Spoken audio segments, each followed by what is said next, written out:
Hey guys, welcome to my channel. In this video, I will share with you how I make ebi tempura. So traditionally, it is made with a wet batter, but you can also make it with a dry batter. So in this video, I will share with you both methods. For both versions, you will need shrimp, oil, and an egg. You'll also need water for the wet version, panko for the dry version, cornstarch also for the dry version, and flour for the wet version. So whether you're using a dry or a wet batter, you want to start with cleaning, peeling, and deveining the shrimp. To avoid the shrimp from curling up while it is being fried, I'm going to make 3 to 4 small incisions.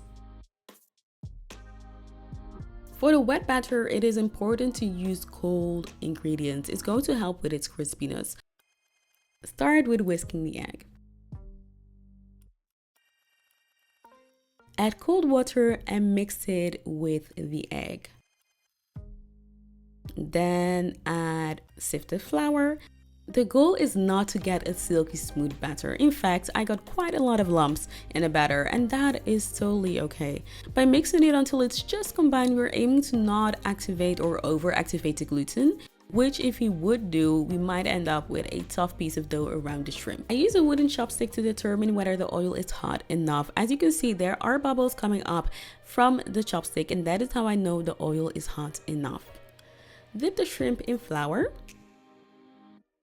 Then dip it in the batter and allow any excess to drip off. Put it in the oil and fry for about 2 minutes. I really enjoy seeing you guys recreate the recipes I share with you. So if you decide to give this a try, make sure to tag me on Instagram at Inama's Kitchen.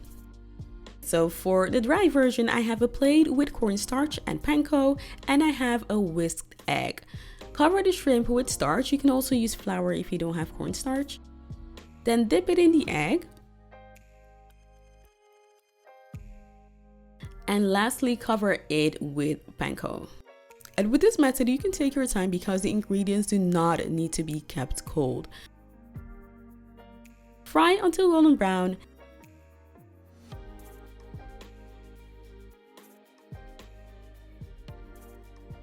And there you have it.